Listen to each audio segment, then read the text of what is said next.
upheaval on the roster, and what went into some of those decisions, you think? Postseason meetings. Everybody's having them with their players, and it's part of college basketball. It's there's hundreds already, that have decided to transfer throughout the country, and there'll be hundreds more. So not surprising at all. You meet with your guys and you forecast the future and you forecast certain roles and you have back and forth conversation, and some guys become very excited about the following year, and some guys look for other opportunities. And we wish all these guys the best of luck. Whether they decide to continue to be Gators and play here, or move on to potentially look for another opportunity to help with their future. So we're behind all these guys. Have you been with the team though, as a player, assistant, or head coach? That there's 4 guys left this year, and that's a lot of attrition, isn't it? I'm not saying there's anything going wrong. I'm just saying some of these moves make sense, obviously. Yeah, but 4 guys is a lot. I hadn't gone back and researched it. It was 3 here this week. Again, none of them were a surprise, and then we had the one at Christmas. So not 4 at once, but I understand your point.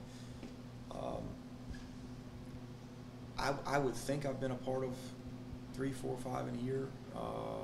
Definitely been a part of 3, probably a few times. But I'd have to go back and look at it, to make sure. I know there's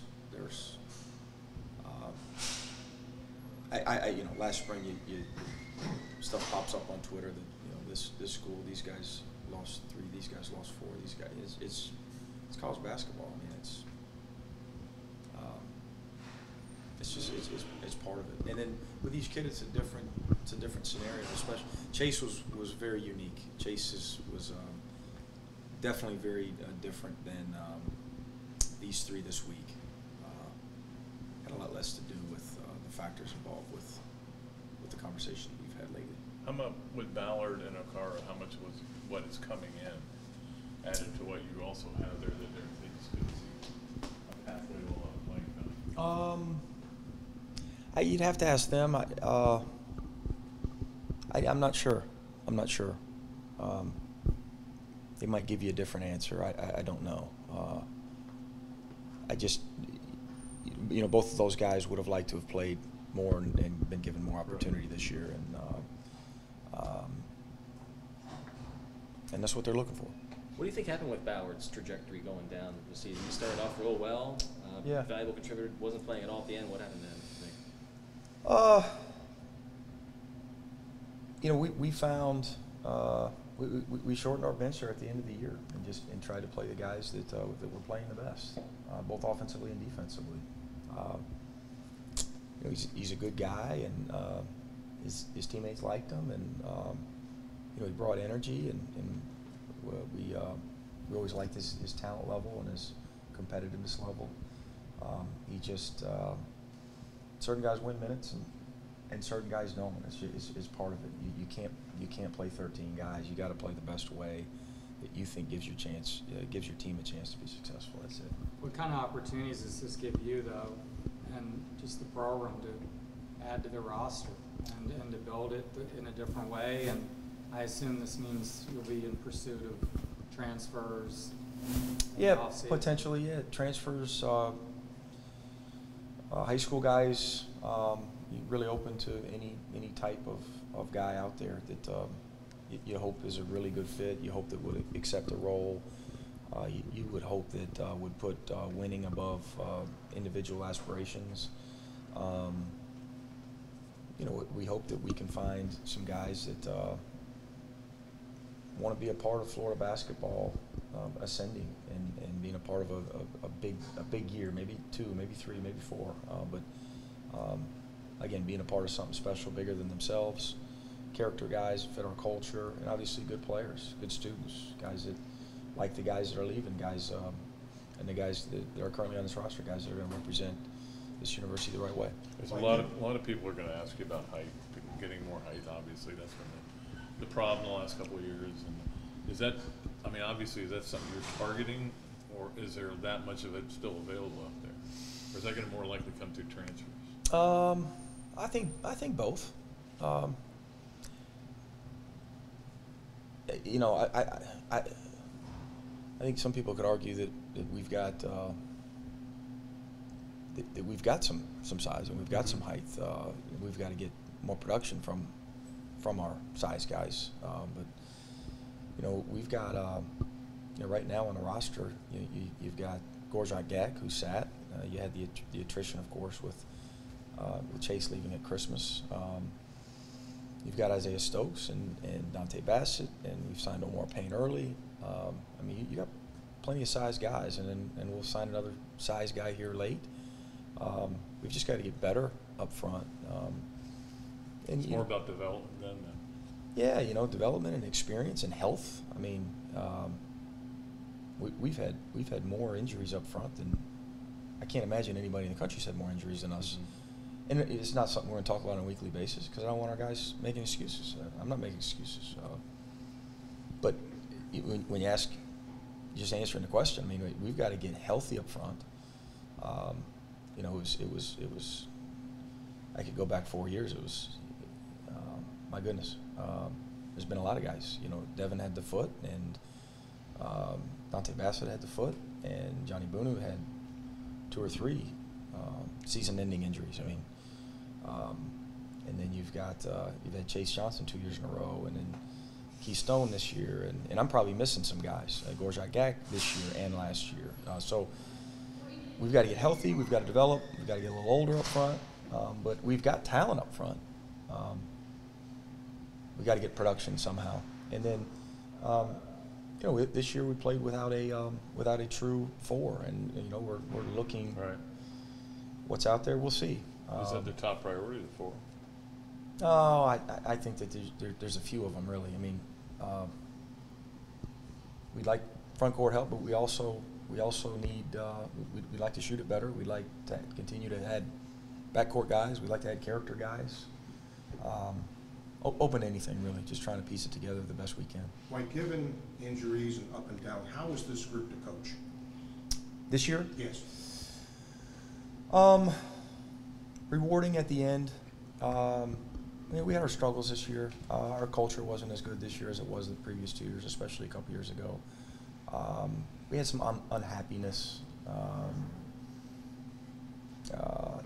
in the locker room and on the bench at times. You know, but it's typical.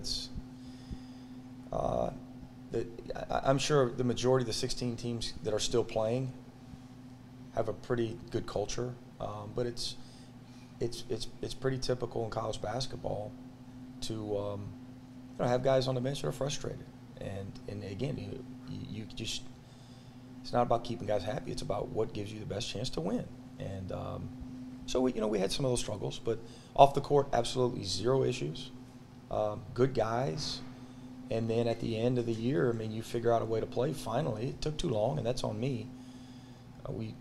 We started playing, you know, shortening the game and grinding it out, and got out of press, played less guys, played some guys heavy minutes, walked it up and down the court at times, became a half-court team, and finally found the best version of ourselves. And that's what you want to do. I mean, you want to.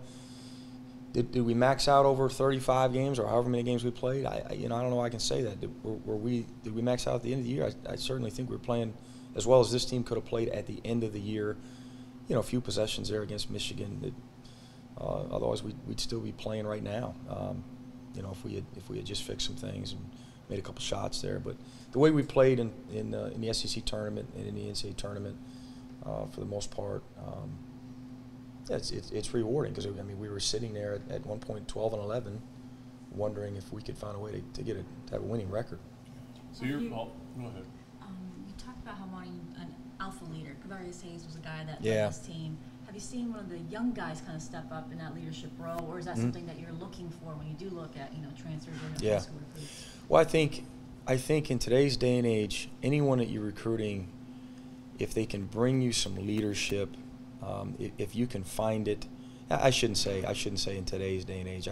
I should say from my experiences and from learning what's important to me and what I think we should be locating here, and trying to attract at the University of Florida. Anybody that's got leadership qualities, you become of more value to this program. I'd like to have 13 leaders if we can find them. I don't know that that's going to happen, but we're looking forward in recruiting, and everyone is. I do think in our postseason meetings, a couple guys really stepped up. Andrew and Noah Locke, they approached me with it before it even came out of my mouth about how eager and willing they are to step up for this program and for their teammates from a leadership standpoint, and so that's exciting. So it looks like you're looking for intangibles as much as tangibles with anybody you bring in here, because it's not just enough to get a talented guy, it's not just enough to get a tall guy. Absolutely. He's got to fit into what you want to do. Yeah, I mean, there's so many different ways to do it. You can play fast, you can play slow, you can play 11 guys, 6 guys, big, small. You just look at the different teams in our league, and how different is Kentucky from Tennessee, and how different is Tennessee to Auburn, in their styles and their approach and their rosters. And you look at we're always evaluating and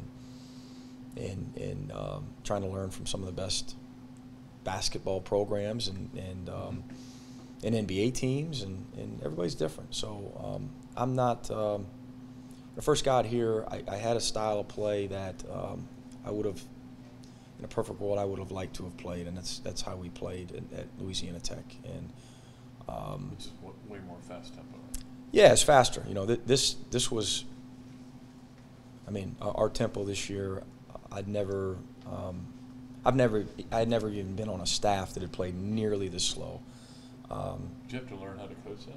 Yeah, and there's no doubt. I mean, we all had to develop throughout the season in terms of we all had to adapt to a different style, and I think that again at the end of the day, we were better because of it, and it gave us a better chance to win some close ones, and there were a lot of factors involved, a lot. We started experimenting a little bit with it in practice, and then we had to sell it to our guys.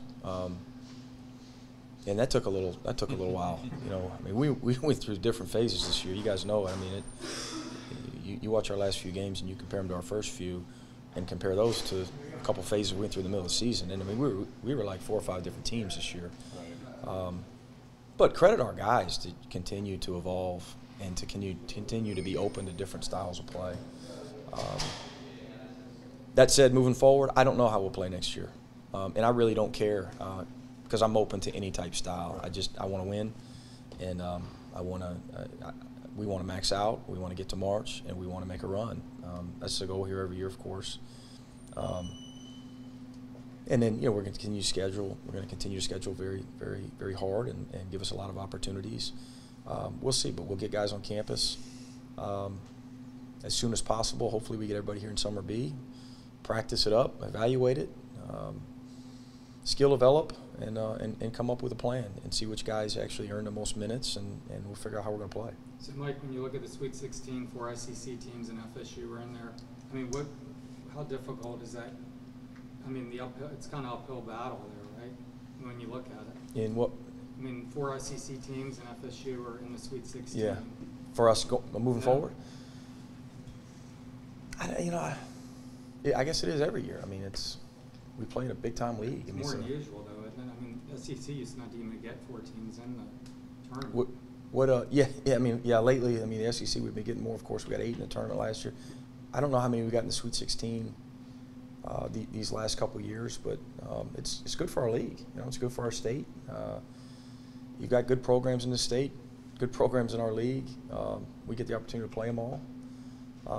Anytime a team in our league has success, I think it's good for the SEC. Anytime somebody in our league signs a really good player, I think it's good for our league. We get a chance to, the more opportunities you get to play against whatever, top 25 Ken Palm teams, quad 1 teams, top 25 teams, the better we can be for it. We just got to continue to get better.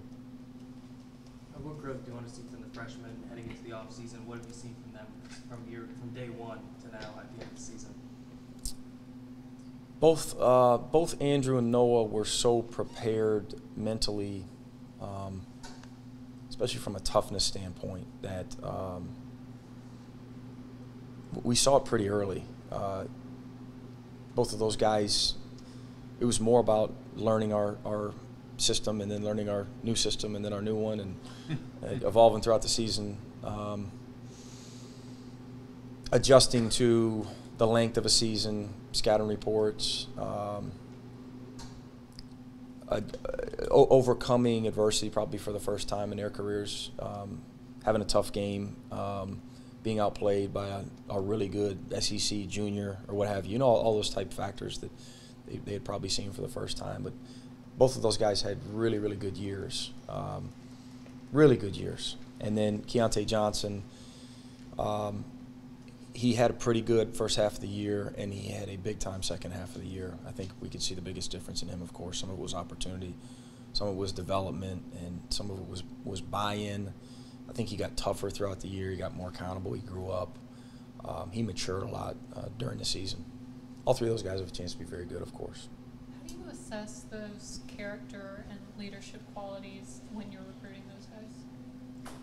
I think through the relationship process, through the questions, during communication, both with student athlete and with people in their circle, in their inner circle, you know, whether it be a coach or a parent. And you never really know, but the longer the relationship, the more the communication, the more the feedback and information that you can uncover, the better evaluation, the best evaluation that you can make. But you hit on some and you miss on some, and just like student athletes, they think they're always making the right decision when they make one, and sometimes they hit on that decision, and sometimes they need a change after a year or two or three. So what were some of the initial challenges you kind of ran into recruiting here? Because when you look at it, I didn't put it together, but 3 of the guys in the 17 class out of the 4 are now not here. So yeah. What were some of those challenges that might have led to that situation? I think anytime somebody takes over a new job, they've got a bunch of challenges in recruiting.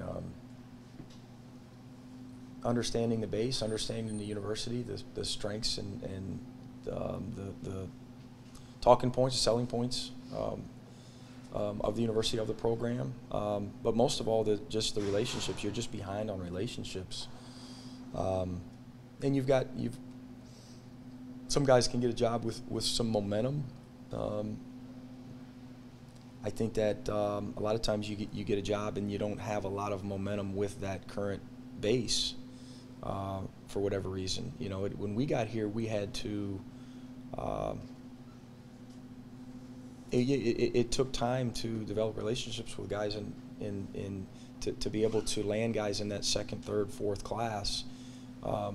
I think this was our 4th class we signed in the fall, correct? Was it our 4th class? Mm-hmm. And it's crazy to think that the 3 guys we signed early, we had on campus almost immediately after we got the job. I mean, so it was a long relationship.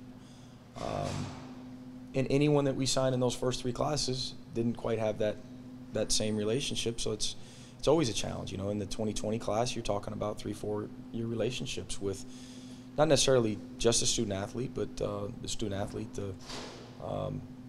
and people involved with the student athlete. So those can be factors. You know, sometimes you can get away with it. Sometimes that doesn't matter. I don't know that lack of a relationship has anything to do with the transfers this week. You know, because we had good relationships, and those guys came here for the right reasons, and we were excited about those guys, and they just needed a change of scenery. You know, and it's happening everywhere. It's just part of it. Is that kind of a sad when they say that they're going to leave, and you think back to getting him to commit? You know, what a happy day that was, and then all the work you put in. Now he's leaving. We saw it coming, and so with all those guys? Yeah, no, the Chase thing was a surprise. Yeah. Chase was a surprise, and again, there were But a the lot other of factors in that one. Yeah, the other three. You know, if you would ask me in January, are you going to have guys leave from this roster? I said absolutely. Yeah. We're going to have 2 or 3 guys. And that's what we had. No, not sad. I mean, I'm excited for their next chapter, and we'll be rooting for them.